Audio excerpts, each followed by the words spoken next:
Apakah benar jin nanti ada yang masuk surga? Apakah nanti kita bisa bersama saudara mukmin kita dari golongan selain manusia? Yang saya tahu iya.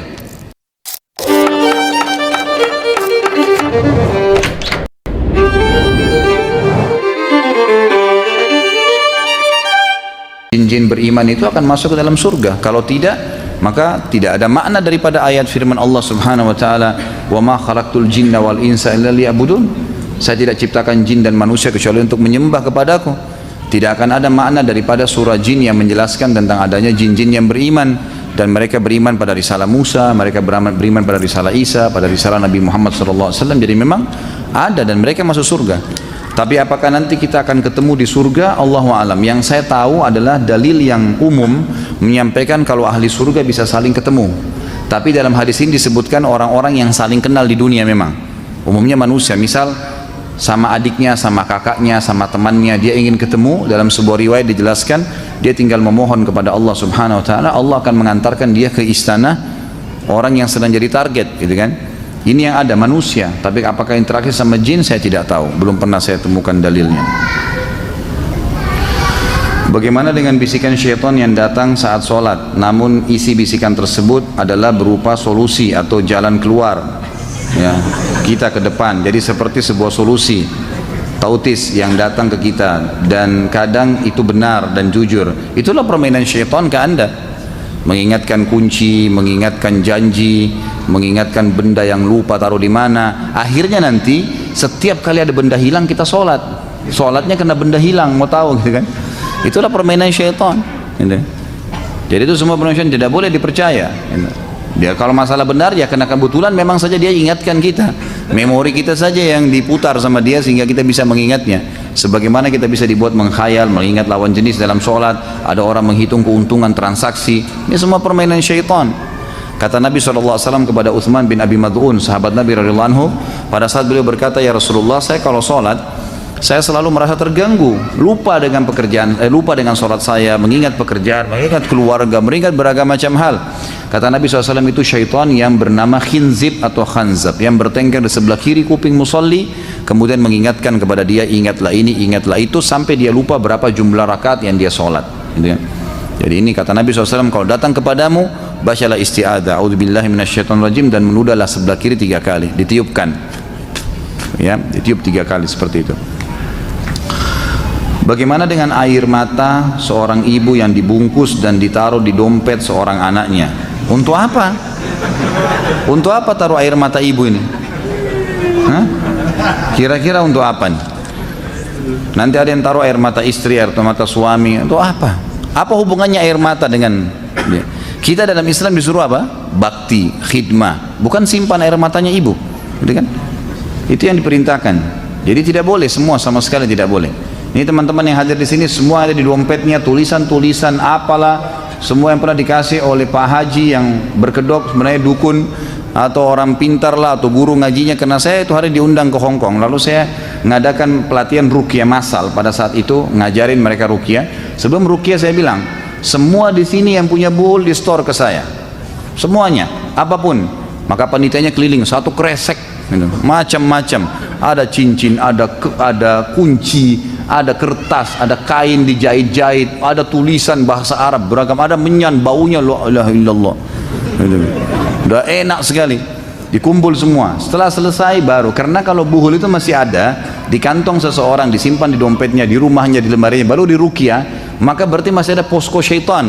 Si dukun itu kalau sedang diruqyah, orang itu diruqyah, dia rasa lagi diserang, dia tidak mengerti itu ruqyah ini, dia pikir ini dukun lain sedang melawan dia, maka dia kirim lagi syaitan. Dia tidak tahu nih syaitannya dikirim, dibacain ayat mati gitu kan. Jadi seperti gitu, berantem, kesannya kayak orang perang. Ibnu Qayyim mengatakan orang yang menghadapi sihir, maka dia seperti sedang berperang sebenarnya dengan para penyihir itu. Terlebih lagi kadang-kadang penyihir ini karena ditipu oleh syaitan, dikatakan itu saingan kamu, kalahkan dia, kirim ilmu ini, kirim ilmu itu. Terkadang ada yang mati, temannya juga bantu dia, dan seterusnya, seperti itu. Bagaimana caranya menyadarkan orang-orang yang terlibat dalam praktek sihir agar dapat bertobat dan kembali ke jalan Allah? Sebenarnya sama dengan umumnya dosa ya, sama dengan umumnya dosa. Apapun yang berhubungan dengan masalah dosa, maka yang bisa menyadarkan adalah menyampaikan wahyu Allah, menyampaikan tentang hukum-hukum yang telah Allah tentukan. Kalau ini tidak boleh, bicara apa adanya, sampaikan. Ini hukumnya haram, ini tidak boleh. Maka apa namanya, diberikan hadiah buku, CD, semua itu insya Allah termasuk boleh kita lakukan. Dan selebihnya serahkan kepada Allah subhanahu wa ta'ala. Banyak orang subhanallah sadar dengan hal-hal yang kecil sekali, mungkin cuma dengan peringatan satu kali, mungkin cuma dengan buku, gitu kan. Itu insya Allah sudah cukup untuk membuat orang-orang ini sadar. Kita cukup menyampaikan, selebihnya sudah tidak bisa. Dan semestinya saya pernah umroh dengan salah satu jaksa kalau tidak salah ya, di salah satu kota di Sumatera. Terus beliau mengatakan sudah keluar sekarang peraturan pemerintah kita, maka dibolehkan untuk menangkap aliran-aliran sesat dan juga praktek-praktek ilmu hitam ini, gitu. Dan itu satu hal yang positif. Artinya memang harus dibendung, tidak boleh dibiarkan, tidak boleh dibiarkan. Jangan terpengaruh dengan promosi dukun ya. Ini laki-laki di sini nih, panjangin alat vital, gitu. Itu praktek dukun, tidak boleh, tidak usah. Syukuri yang ada, gitu kan. Udahlah, tidak perlu dipanjangin, dipendekin, nggak perlu. Dahulu kami diberikan kertas tulisan Arab oleh bibi dan disuruh simpan. Kami sempat simpan, terus kami takut kertas tersebut adalah jimat, jadi kami buang. Apakah kami berdosa karena sempat menyimpannya? Kalau tidak, tentu saja dosa ya. Kalau ada orang tidak sholat karena tidak tahu, ya tetap dosa misalnya. Melanggar berbuat. Ada orang zina nggak tahu kalau itu hukumnya dosa, tetap dia berdosa. Tapi Allah SWT terima kalau dia taubat. Allah SWT terima kalau dia taubat. Dan kalau ada buhul seperti ini, saran saya jangan dibuang, dimusnahkan. Memang dibakar, memang harus dimusnahkan. Apapun itu dibakar. Sebelum dibakar dibacakan surah Al-Falaq dan An-Nas, ditiupkan ke buhul tersebut, kemudian dibakar, dimusnahkan, gitu kan. Itu jauh lebih aman. Karena kalau dibuang, maka buhul itu semua ada syaitannya. Dia bisa kemana lagi? Gitu. Dia bisa menyusahkan manusia yang lain. Itu memang dimusnahkan. Di rumah ibu saya masih ditanam kepala kambing. Ibu saya dulu mempercayai ini untuk kebaikan. Bagaimana cara kami memberitahukan hal itu kepada ibu bahwa ini adalah salah? Apa perlu mengambil kepala kambing yang terkubur itu dengan cara membongkar ubin? Tentu saja. Dibongkar itu lebih efektif. Dibongkar kalau ditahu tempatnya. Masalah pembongkaran buhul atau membuang sesuatu yang sifatnya memang pelanggaran agama, itu nggak perlu izin sama pemiliknya. Jadi nggak perlu bilang, ibu saya mau bongkar ya, keluarin kepalanya, enggak. Emang kalau ada peluang, ada kesempatan, Allah mudahkan dan kita tahu, maka kita bongkar gitu. Karena selama itu ada, pasti akan ada syaitannya dan akan mengganggu rumah itu, membuat orang tidak nyaman lah, membuat orang ketakutan lah, gitu kan. Sering mengganggu anak-anak kecil, itu sudah umum terjadi. Dan jadi memang semestinya harus dikeluarkan. Masalah ibu anda, berikan penjelasan apa adanya. Sebelum menyampaikan penjelasan, berdoa kepada Allah, ya Allah mudahkanlah supaya ibu saya dapat hidayah. Lalu sampaikan. Dan tidak usah bawa nama anda, supaya biasanya orang tua itu tidak mau dinasihatin sama anaknya. Tapi coba bilang, tadi saya hadir pengajian, saya dengar dari Ustadz pada penyampaian seperti ini ibu. Kayaknya termasuk dulu itu buhul mungkin yang ditanamkan. Khawatir nanti ada masalah-masalah. Ya, saya mungkin akan menghilangkan, gitu kan? Atau cuma sekedar mengatakan, mudah-mudahan Allah ampuni kita ibu, itu salah, gitu. Jadi disampaikan apa adanya, insya Allah. Mungkin beliau tidak faham, gitu. Bagaimana Ustaz, bagaimana menghancurkan jin yang bersemayam di perut seseorang dan bagaimana mengusir rasa takut ketika sendirian di malam hari? Dibacain ruqyah, baca ruqyah, ditiup telapak tangan, diusap perutnya, terus baca lagi, diulang-ulangin tuh. Nanti ada buku ini, beli saja panduannya ya. Nanti ditiupkan ke perut supaya diniatkan menghancurkan. Kemudian kalau orang sudah masuk sihir ke badannya dan ada syaitan, kena pernah disihir atau pernah dia belajar, maka memang ini butuh beberapa metode ruqyah. Di antaranya dia sering mengusap tubuhnya dengan meruqyah telapak tangannya sendiri, mengusap, meniupkan. Kemudian juga yang kedua, dia meminum air yang dia minum misalnya, gitu kan. Itu memang dia tiupkan ke air tersebut lalu dia minum. Boleh juga menggunakan minyak habbah sauda, ya, minyak zaitun. Ada jenis minyak zaitun yang sifatnya dikonsumsi di luar, kalau tidak salah yang tulisannya Fomes, zaitun Fomes itu memang untuk konsumsi luar saja, untuk kulit, perawatan kulit. Tapi ada yang virgin, zaitun virgin itu memang bisa untuk dikonsumsi, untuk diminum. Itu bagus juga ya. Saya pernah dapatkan dari salah satu masyayikh bahwasanya kalau minyak itu diruqyah, sama halnya boleh meruqyah air, maka minyak itu kalau digosok di tempat yang memang dasarnya ada sihir atau ada syaitan, maka selama minyak itu tidak hilang, reaksi ayat terus berpengaruh. Reaksi ayat terus berpengaruh, maka dianjurkan untuk itu. Saya kemarin Ramadan sempat umroh alhamdulillah dan ketemu dengan salah satu guru saya, Dr. Amin Fallata. Beliau guru besar Al-Quran di Mekah, di Ummul Qura, dan saya sempat berbicara tentang masalah ruqyah dengan beliau, dan beliau sempat menambahkan pengetahuan buat saya gitu kan. Salah satunya adalah kalau orang kesurupan atau kena sihir, maka cara efektif untuk mengetahui dia disihir oleh siapa, biasanya karena dia terzalimi, Allah memberikan dia feeling kalau ada orang yang menyihirnya. Kalau misalnya ditanya, kira-kira menurut kamu siapa yang menyihir, lalu disebutkan namanya si fulan misalnya, maka boleh seseorang peruqyah mengucapkan di kuping dia, sihirnya si fulan, sebut nama orang itu, saya minta kepada Allah agar dibatalkan, lalu membaca salah satu ayat ruqyah tentang perkataan Nabi Musa alaihissalam, ma ji'tum bihi sihru innallaha sayubtilu, ya, apa yang kalian lakukan adalah sihir, pasti Allah akan membatalkan. Diulang-ulangin, beliau mengatakan ayat itu diulang-ulangin. Pada saat dia terasa ada reaksi, berarti betul orang itu yang menyihirnya gitu kan. Tinggal sering berdoa kepada Allah agar orang itu diberikan hidayah, atau Allah SWT hukum dia gitu kan, hukum dia. Jadi bisa dengan cara mengusap dari luar, bisa dengan cara meniupkan ke air atau minyak yang dikonsumsi gitu kan. Ada juga metode yang lain, sebagian ulama membolehkan ini, sebagaimana air boleh dibasahkan, dibandingkan seperti Bimbas mengatakan, boleh juga air di ruqyah dimasukkan daun bidara lalu dipakai berendam gitu kan. Kalau sudah terlalu besar sihir di tubuhnya, maka dia berendam di alam air yang sudah di ruqyah itu gitu kan. Itu juga termasuk. Jadi sering kali terjadi teman-teman peruqyah berbagi dengan saya, kalau air itu walaupun dingin, kalau sudah di ruqyah, bagi orang yang kena sihir, air itu panas, air itu panas gitu kan, dia rasa panas sekali, tapi memang dia harus kalau mau sembuh masuk ke dalam situ. Jadi itu insya Allah akan membakar setan-setan yang ada di badannya.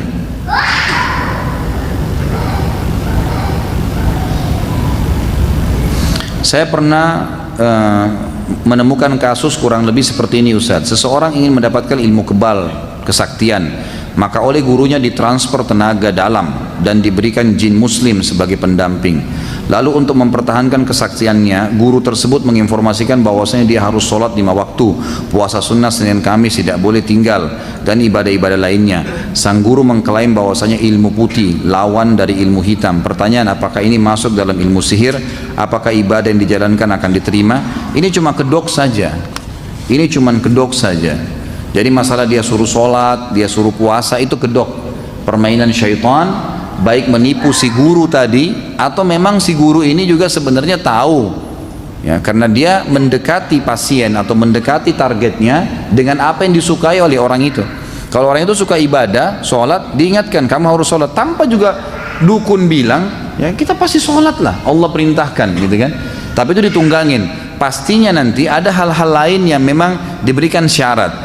Mungkin minimal yang paling sering standar itu pasti diberikan tulisan-tulisan, diberikan sesuatu yang disuruh simpan di dompet tadi, ya, disuruh mengamalkan. Seperti misal ada salah satu, tadi yang saya kasih nomornya Ustadz Sahal mengatakan, saya pernah, dia bilang, Ustadz datang ke Jawa Tengah di satu pesantren, dan di pesantren itu terdiri dari ratusan murid.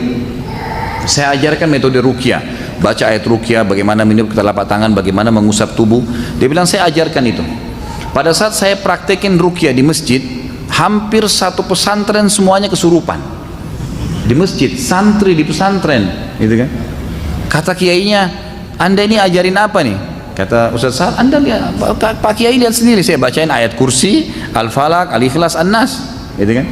Lalu Ustaz Sahal bilang, coba Pak Kiai muhasabah, ada enggak amalan-amalan yang dikerjakan yang tidak sesuai dengan sunnah? Mungkin ada sesuatu yang Pak Kiai, enggak, di sini pesantren belajar Islam kok. Coba muhasabah, mungkin ada sesuatu yang Pak Kiai suruh rutin kerjakan tapi tidak ada sunnahnya dari Nabi. Ternyata setelah ditelusurin baru kiainya bilang, sebenarnya sih murid-murid sini setiap malam Jumat membaca salah satu dari Asma'ul Husna, saya lupa sekarang apa itu, tapi yang jelas dibaca sampai 4.000 kali. Nah ini tidak pernah Nabi contohkan, tidak pernah Nabi SAW perintahkan itu, gitu kan. Nah sesuatu yang Nabi tidak contohkan pun itu bisa ditunggangi oleh syaitan, gitu kan? Ini kasus-kasus sihir ya. Saya bukan sedang membicarakan ada orang yang salah dengan perbuatannya. Saya bicara tentang orang yang kesurupan sama syaitan. Pernah juga kasus, kami duduk bermusyawarah dengan beberapa teman yang ruqyah, kemudian dia bilang ada satu orang kesurupan. Ustadz Hussein tadi yang saya kasih nomor yang kedua juga bilang sama saya, Setelah saya kesurupan lalu jinnya kesakitan minta-minta ampun, saya tanya, kamu kenapa masuk ke orang ini? Dia bilang orang ini setiap hari manggil saya 1000 kali. Emang kenapa? Apa yang orang ini bilang? Orang ini selalu bilang ya Jabbar, ya Jabbar, ya Jabbar. Ya Jabbar ini sifatnya Allah ya, yang maha perkasa. Tapi dibaca 1000 kali per hari. Pernah nggak Nabi ajarin? Nggak pernah. Kata jin, ini pengakuan jinnya. Jinnya bilang apa? Nama saya Abdul Jabbar, saya masuk ke badan dia. Seperti itu, gitu kan? Ini contoh-contoh kasus banyak sekali terjadi seperti itu pada saat ngeruqyah ya, pada saat ngeruqyah. Jadi seperti itulah kurang lebih yang apa namanya yang terjadi. Apakah santet itu ada? Ada santet. Ada ilmu sihir, itu bagian daripada ilmu sihir, gitu kan? Ada, seperti saya sudah sebutkan tadi, dia masuk dari bagian dari 4 jenis sihir tadi yang saya bilang. Ada memang. Dan itu memang permainan-permainan syaitan, permainan syaitan. Jadi jangan terpengaruh dengan kalau dikatakan jin muslim lah. Saya sudah bilang tadi ya, masuk dalam kategori syaitan jin yang fasik. Siapa tuh jin yang fasik? Jin yang muslim tapi masih berbuat dosa. Kan itu. Sama dengan manusia yang fasik. Jadi itu masih masuk dalam kategori syaitan. Ulama masukkan dia sama dengan jin yang kafir. Mereka syaitan. Jadi tidak ada istilahnya memelihara jin. Pernah nggak dengarkan riwayat Nabi SAW punya jin? Mestinya Nabi lebih berhak dong, gitu kan? Itu tidak benar semuanya. Kalau emang benar ya Nabi sudah pelihara jin, seluruh jin malah tunduk dengan beliau, gitu kan? Tapi nggak pernah. Bahkan pernah Nabi SAW mengatakan dalam hadis Bukhari, pas selesai sholat beliau mengatakan, tadi waktu lagi sholat ada syaitan yang berusaha mengganggu saya. Ini syaitan bodoh ini. Dia nggak tahu kalau ini Nabi. Kata Nabi SAW, dia berusaha mengganggu saya, lalu saya mencekiknya, menangkapnya. Nabi tangkap dengan hikmah Allah SWT. Lalu kemudian saya tiba-tiba teringat permintaan saudaraku Sulaiman yang berkata kepada Allah, ya Allah karuniakanlah saya kerajaan yang tidak layak untuk orang sesudah saya. Kalau tidak karena kalimat itu saya akan ikat dia di pohon di Madinah agar anak-anak kecil Madinah mempermainkannya. Jadi memang ada interaksi sama syaitan, itu ada, mereka menggoda, mereka ini dan seterusnya.